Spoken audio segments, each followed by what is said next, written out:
दोस्तों नमस्कार। आज हम बात करेंगे आईसीआर और इंडियन एग्रीकल्चर के डेवलपमेंट के बारे में। किस तरीके से इसकी जेनेसिस हुई, आईसीआर की जेनेसिस किस तरीके से हुई और किस तरीके से एग्रीकल्चर यूनिवर्सिटी बनी। तो सबसे पहले इसकी शुरुआत होती है ब्रिटिश पीरियड से। ड्यूरिंग 19th सेंचुरी में हमारे देश में लगभग 24 छोटे बड़े फेमाइन अकाल पड़े और ब्रिटिशर्स का मेन पर्पस क्या था? देश से टैक्स कलेक्ट करना या फिर ऐसे क्रॉप्स को उगाना जो कि उनकी इंडस्ट्रीज को सपोर्ट करे। तो इन्होंने एक डिपार्टमेंट का इस्टेब्लिश किया। डिपार्टमेंट का नाम था department of revenue, agriculture and commerce. Department of revenue, agriculture and commerce. कब स्टैब्लिश किया? इसको स्टैब्लिश किया 1871 में। उस समय हमारे देश के जो वायसराय थे वो थे लॉर्ड मायो और A.O. ह्यूम्स। ये वही A.O. ह्यूम्स हैं जिन्होंने इंडियन नेशनल कांग्रेस की स्टैब्लिशमेंट की थी। इसके साथ साथ चूंकि देश में हमारे सिंचाई का कोई साधन नहीं था, खेती जो है ना वर्षा आधारित थी, तो देश में बहुत सारे अकाल पड़ते थे, छोटे मोटे अकाल बहुत सारे पड़ते थे। तो इसके लिए एक कमीशन बनाया गया था, फेमाइन कमीशन। कौन सा कमीशन? Famine commission. इस कमीशन ने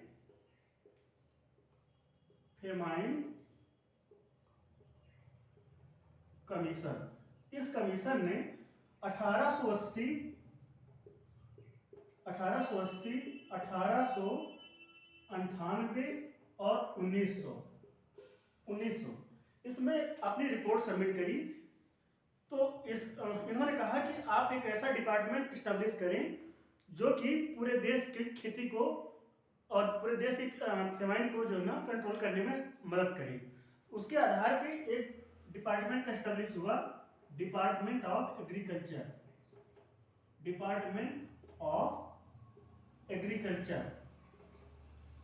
ये डिपार्टमेंट किसके द्वारा कंट्रोल होता था? Imperial secretariat, controlled by imperial secretariat के द्वारा कंट्रोल होता था। और साथ ही साथ क्या था, क्योंकि उस समय जो राज्यों को स्टेट नहीं बोला जाता, प्रोविंसेस बोला जाता था। तो एक department of agriculture her state में एस्टेब्लिश किया गया। और इस डिपार्टमेंट का मेन फंक्शन क्या था? The key duty of this department was famine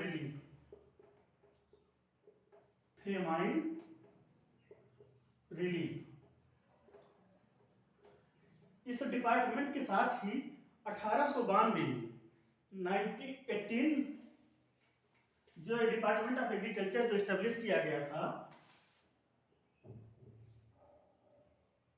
department of agriculture जो राज्यों में और सेंट्रल गवर्नमेंट में एस्टेब्लिश किया गया था 1892 में। इस डिपार्टमेंट के साथ में 1892 में इस डिपार्टमेंट के साथ में एक एग्रीकल्चरल केमिस्ट को जोड़ा गया जो कि फर्टिलाइजर वगैरह के रिकमेंडेशन देता है। इसके बाद 1901 में इसके साथ में एक इंपीरियल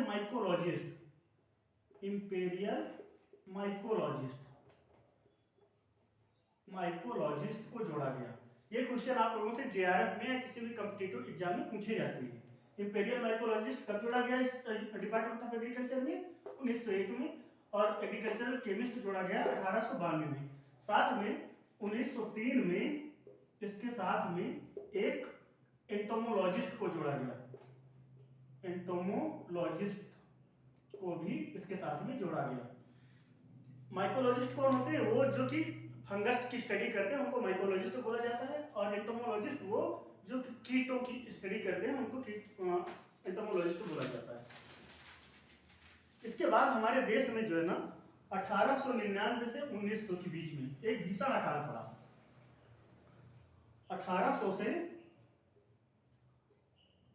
1899 से 1900 के बीच में एक बहुत बड़ा अकाल पड़ा, फेमाइन। उस समय हमारे देश के वायसराय थे लॉर्ड कर्जन। लॉर्ड कर्जन उस समय देश के ये हमारे वायसराय थे। इन्होंने सोचा कि देश को जो है ना कुछ तो गवर्नमेंट ऑफ इंडिया को कुछ करना पड़ेगा जिससे कि इन अकाल से राहत मिले। इसी के साथ में 1905 में एग्रीकल्चर रिसर्च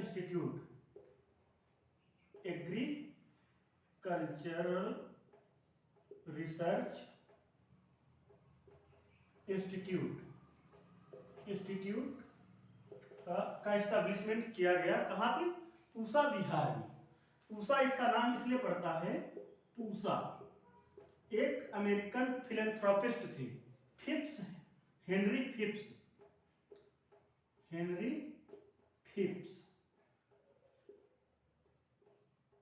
इन्होंने 30,000 पाउंड इस इंस्टीट्यूट को इस्टेब्लिशमेंट करने के लिए डोनेशन दिया था।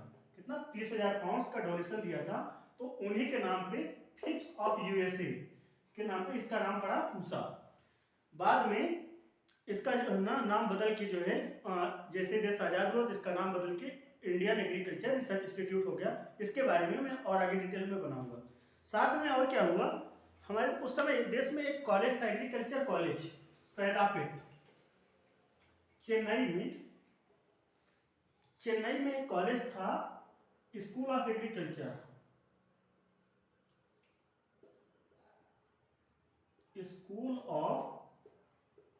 Agriculture,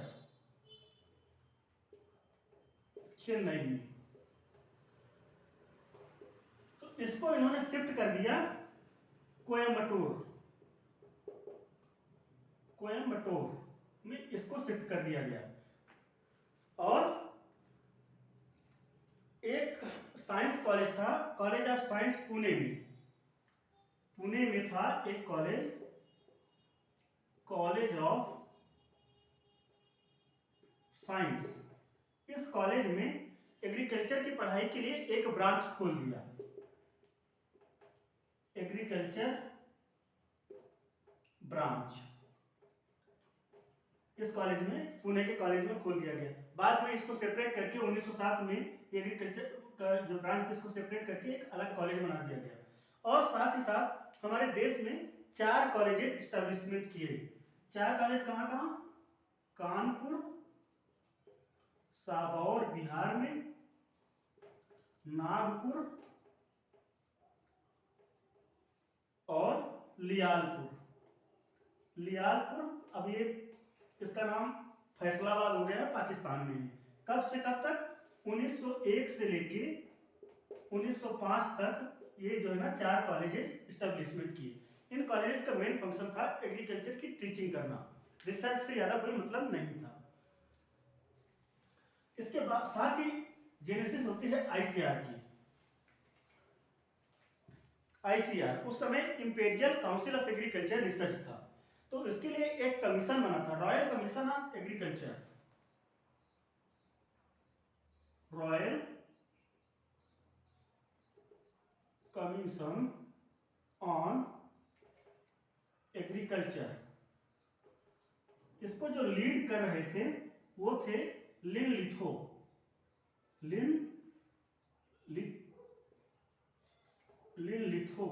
commission. ये बना था कमीशन 1926 में। और इस कमीशन ने अपनी रिपोर्ट सबमिट करी 1928 में। इस कमीशन ने क्या प्रपोज किया कि एक imperial council of agriculture research should be established, जिसके आधार पर गवर्नमेंट ऑफ इंडिया ने 16 जुलाई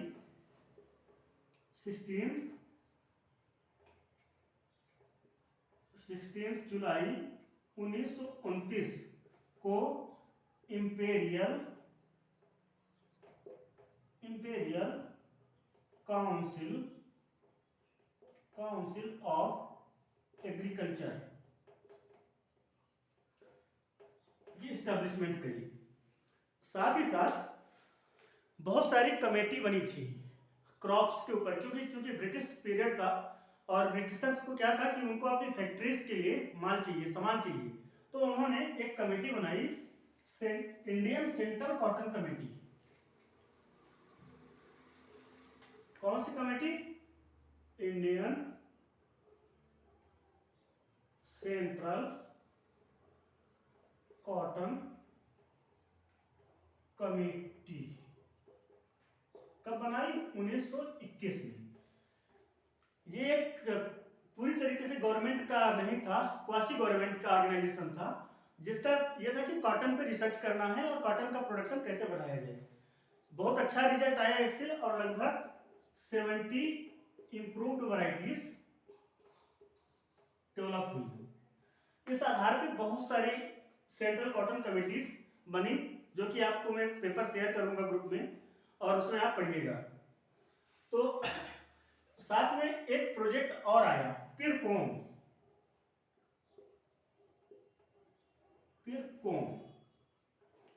इसका फुल फॉर्म भी आप लोगों से एग्जाम में पूछा जाता है कि पिरकॉम का फुल फॉर्म क्या है? Project for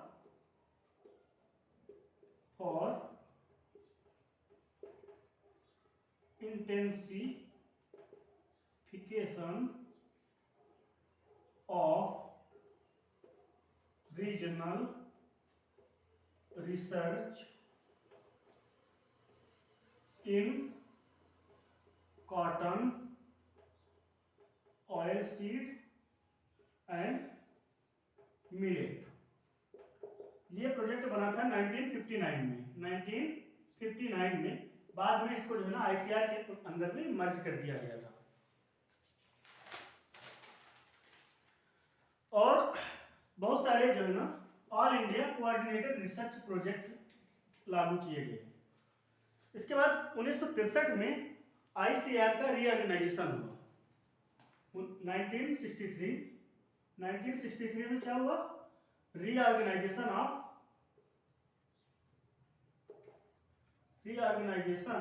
of ICAR. 1963 में आईसीआर का रीऑर्गेनाइजेशन हुआ। सॉरी, 1966 में आईसीआर का रीऑर्गेनाइजेशन हुआ।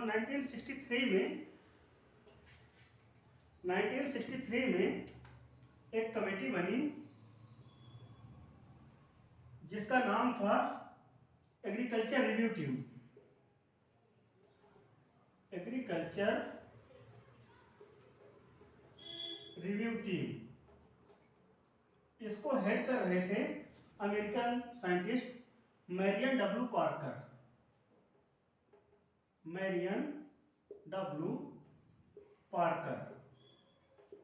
इस कमेटी ने अपनी रिपोर्ट सबमिट करी 1964 में और इसके आधार पे 1966 में आईसीएआर ऑटोनॉमस बॉडी बन गया। ऑटोनॉमस बॉडी 1966 में आईसीएआर को एक ऑटोनॉमस बॉडी बना दिया गया। और इसके पहले जो डीजी बने, जो पहले डायरेक्टर जनरल थे, वो थे बीपी पाल।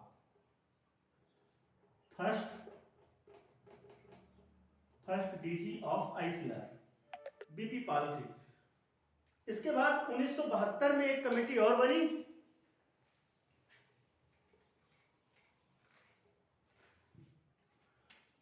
में एक कमेटी बनी पीबी गजेंद्र गदकर के नेतृत्व में। पीबी गजेंद्र गदकर, ये रिटायर्ड चीफ जस्टिस थे सुप्रीम कोर्ट के। इनके अंडर में एक कमेटी बनी और इन्होंने कहा कि एक डिपार्टमेंट ऑफ एग्रीकल्चर और रिसर्च खोला जाए, डेयर, जिसके आधार पर 1973 में एस्टेब्लिशमेंट ऑफ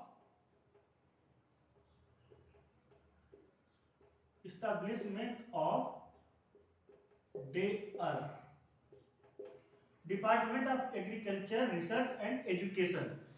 इसके जो सेक्रेटरी होते हैं, जो आईसीआर का जो डीजी होते हैं, वही आईसीआर इसके डेयर के सेक्रेटरी होते हैं। जैसे अभी डॉक्टर हिमांशु पाठक आईसीआर के डीजी हैं, तो वही इसके जो है ना सेक्रेटरी भी हैं। और साथ में 1973 में ही इन्हीं के रिकमेंडेशन के आधार पे ये जो पीवी गडकरी कमेटी बनी थी, इन्हीं के रिकमेंडेशन के आधार पे ASRB की स्टैब्लिशमेंट की गई, एग्रीकल्चर साइंटिस्ट रिक्रूटमेंट बोर्ड की स्टैब्लिशमेंट किया गया। अच्छा, अब ये तो रहा ICAR, इसके साथ में एग्रीकल्चर यूनिवर्सिटीज कैसे बनी। तो 1948 तक हमारे देश में, जब हमारा देश जस्ट आज़ाद हुआ था 1947 में, 1948 में ओनली 17 एग्रीकल्चरल कॉलेज थे, 17 एग्रीकल्चरल कॉलेज थे पूरे देश में, यूनिवर्सिटी से एक भी नहीं थी एग्रीकल्चर की। तो एक कमेटी बनी थी university education commission, university education commission. इसको लीड कर रहे थे डॉक्टर S राधा कृष्णन। 1948-49 इस कमेटी ने ये क्या सजेस्ट किया कि हमारे देश में रूरल यूनिवर्सिटीज की स्टैब्लिशमेंट किया जाए, establishment of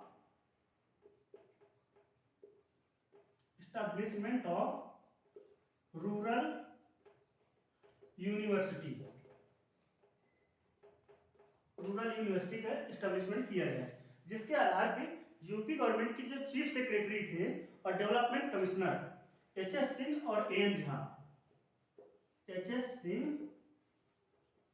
and AM Jha, इन्होंने USA की जो land grant universities, land grant pattern पे जो यूनिवर्सिटीज बनी हैं, land grant visited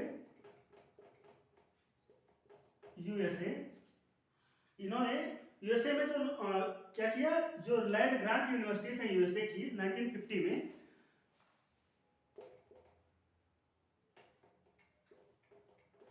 in 1950 visited USA in 1950। और वहां से आने के बाद में जो उस समय यूपी के चीफ मिनिस्टर थे पंडित गोविंद वल्लभ पंत, उनको सजेस्ट किया कि हमारे देश में एग्रीकल्चर यूनिवर्सिटीज की स्टैब्लिशमेंट की जाए। इसके साथ ही